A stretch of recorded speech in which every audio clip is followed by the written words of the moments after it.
Yo, I went from uploading 18 videos a year to just 2 in 2023. And so now it's time to answer a question that a lot of people have been wondering. Hey, where the hell you been?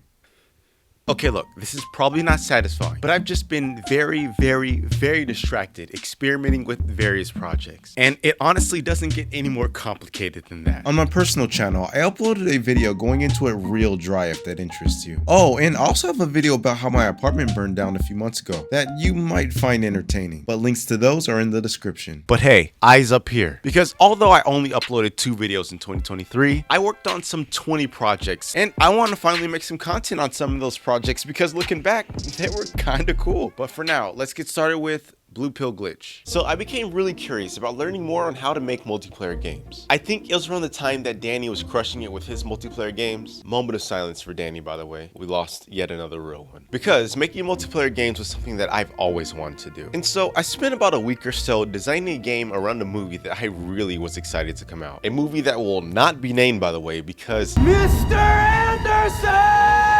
No, it can't be.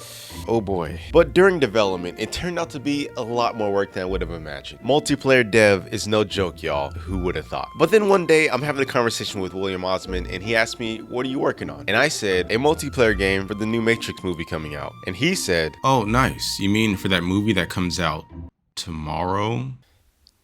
but following this multiplayer experiment, I wanted more. And so I started an even more stress-inducing project called The Lot Online, which was my experiment on how to make my own server client MMO game. I love humiliation, if you can't tell by now. I attempted to write my own server a couple of times, but I ran into more errors than a Star Wars plot, and so I just ended up modifying someone's server example code in Unity. But this was working out great. I even did a playtest on the Discord and had a bunch of clients connect to the server, and we're having a good old time. I even got destructible terrain working sync with the server and all clients. Progress was going great, everything was a lot of fun, but in hindsight, I have no idea why I was doing this. Even if I was taking this project seriously, I was looking at least like 10 years of development time. This project was taking up months of my time for only teeny tiny W's. And look, the truth of the matter is, no matter how much I might cosplay as one, I am not a game developer, unfortunately. I am a YouTube creator. That's how I pay my bills. It is what it is. But damn, it was a lot of fun and a great learning process. Cell Sim.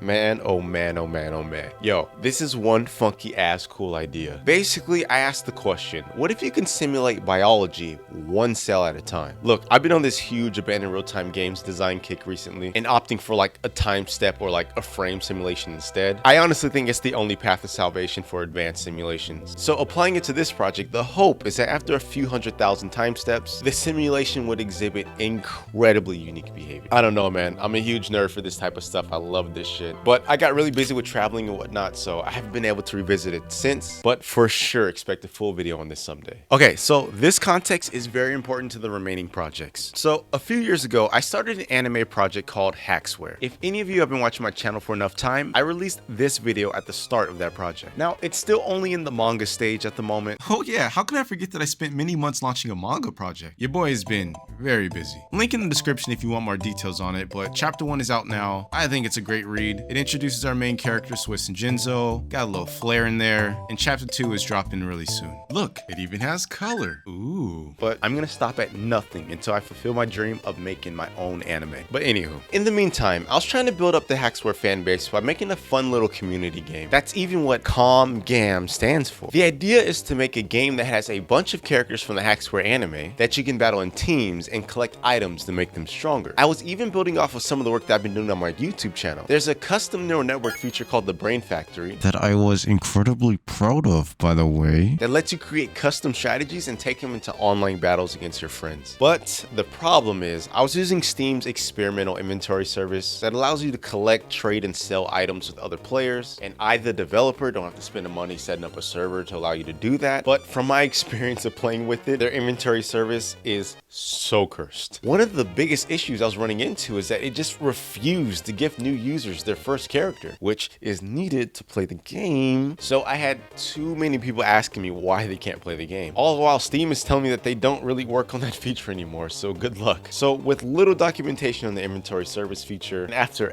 hours of trying to debug it, it was more trouble than it was worth, and the game has been silently sunsetted. I want to do a quick honorable mention. So I am a huge TCG fan. I don't have enough friends to play it like I used to, but I keep up to date on the new Yu-Gi-Oh meta, the scam Disney's running, even some of the indies, etc, etc. And so over a few weeks, I designed and playtested a TCG that I think is legit unique and fun. But if you've been following the theme of this video, that project is shelved for now. I just do not have the time to focus on a project like that right now. But if you want to run a game with me, hit me up on the Hackware Discord and maybe we can find a time to play. Alright, so I have no idea when this next project is coming out, but it's where I spent most of my time while away, so I think it's important that I mention it. And that project is Hackware Enforcer Games. Now, this project started as my way to work with a very talented developer by the name of Preda, because I'd never done anything like that before. We first planned to make a 3-month game jam, but it somehow turned into 2 years almost. This game is set in my Hackware IP, so it gives you a bit of a taste of the power system I've been developing for the past, what? Damn, what the hell? 5 years? I've somehow spent more time on this project than I did in high school. Anyways, you get to mix and match powers, to discover new powers, and you even get control over the variables that change how the powers behave. I think in the end it's going to be a lot of fun. But be warned, we've done some play tests and the game's going through some changes. It could be up later this year, could be out 2 years from now, I don't know. My only goal is to make the game as fun as possible. But I've already spent a good amount of money into it, so that motherfucker's going to get released someday, alright? And now for the final project. You're going to be hearing a lot about this project moving forward. Now, I need all my hardcore gamers to be sitting when I tell you this. I think that mobile games are the future of game development.